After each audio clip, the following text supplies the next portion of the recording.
en vrai au théâtre, mais aussi en vrai ce matin sur le plateau de Télématin. Bonjour Camille Lelouch. Bonjour Camille Lelouch. Bonjour. On est ravis que vous ayez accepté notre invitation. Alors vous serez sur la scène du Théâtre Marigny pour 4 représentations exceptionnelles. Ce sera début octobre pour votre spectacle Camille en vrai. Alors la question que je me pose, c'est on vient voir qui en fait? Camille la comédienne, Camille l'humoriste, Camille la chanteuse? Oui, on va voir cette Camille-là. Les trois? Les trois, ouais. Il y a tout ça sur scène et je suis très contente de pouvoir montrer aux gens ce que je fais depuis longtemps. Et puis là, surtout, c'est la fin. C'est la fin parce que c'est un spectacle que j'ai joué 400 fois presque. Et avec le Covid, je dis toujours le. Hein. Dès que c'est féminin, c'est toujours la merde. Donc pourquoi On a envie que ce soit un peu masculin. Moi aussi. On dit voilà, le Covid. Et du coup, pendant 1 an, j'ai pas pu finir ce spectacle, faire ma captation pour les gens qui n'auraient pas eu la chance ou la possibilité de venir voir le spectacle.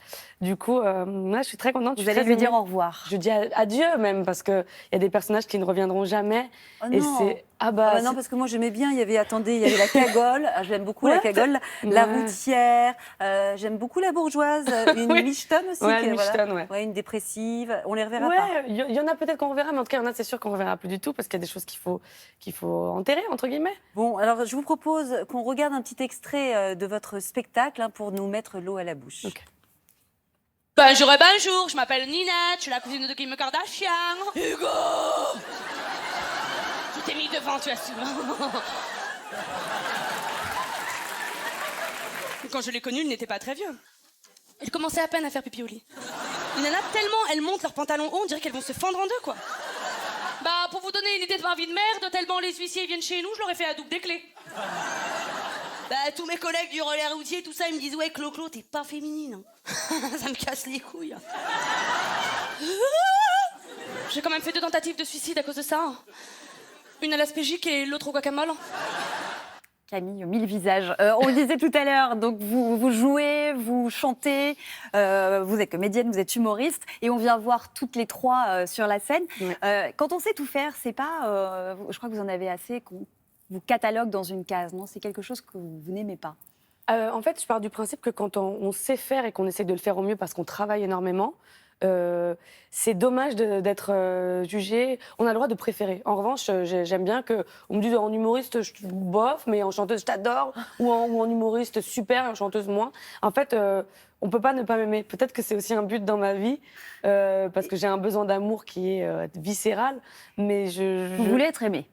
Bah, qui n'a pas envie d'être aimé? Ouais. Mais peut-être que j'ai un besoin un peu extrême, c'est-à-dire que j'ai besoin d'être aimé de beaucoup de gens. Vous envisagez la cuisine éventuellement si les gens... Je cuisine très bien. Ah, vous voyez. Et j'adore ça, mais ça c'est culturel. Vous voyez, c'est la femme parfaite. En tout cas, on parlait cuisine, mais vous avez été repérée, je crois, dans un restaurant ou un bar par Rebecca Zlotowski, qui vous a repéré pendant que vous faisiez le service. Ouais, il y a beaucoup, on le sait, de serveuses, de serveurs qui sont comédiens, comédiennes, et qui se disent peut-être un jour quelqu'un va me repérer. Ça vous est arrivé? Ça m'est arrivé. C'est dingue ça. Bah, c'est fou parce que à la base, moi je veux être chanteuse, donc ça c'est mon premier métier. Et il y a énormément de gens que je sers à ce moment-là qui me disent tu me fais rire, il faudrait que tu sois humoriste. J'arrive déjà pas à payer mon loyer avec la chanson, alors avec l'humour ça va être pire.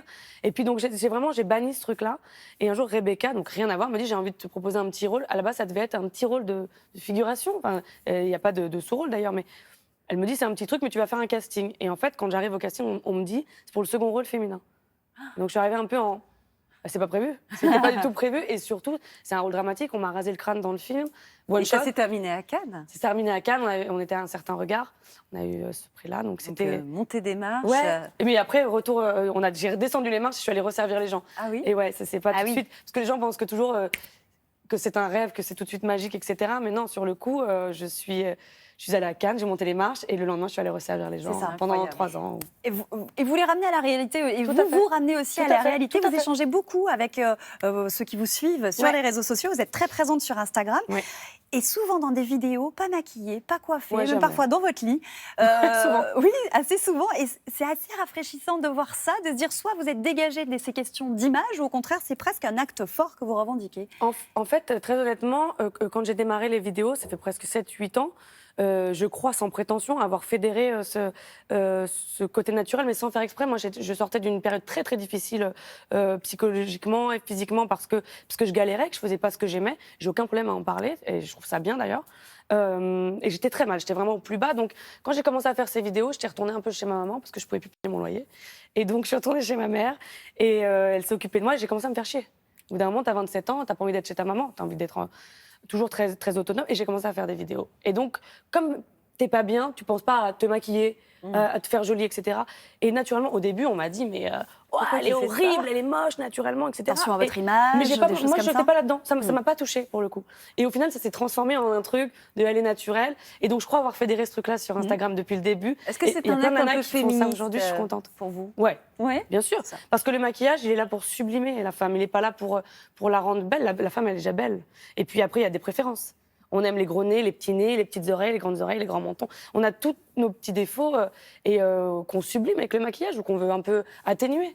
Bon, ben, en tout cas, c'est aussi pour ça que vous êtes suivi par plus de 2 millions, hein, je crois, Ouais, de tout à followers fait, sur sur Instagram. Instagram. C'est parce qu'on vous voit à nu et effectivement en sincérité. Camille J'essaie. Lelouch, vous allez rester avec nous Ok. jusqu'à 9h30 si vous... Avec si vous grand voulez, hein. plaisir, mais j'ai envie, Alors, je vous adore. Il y a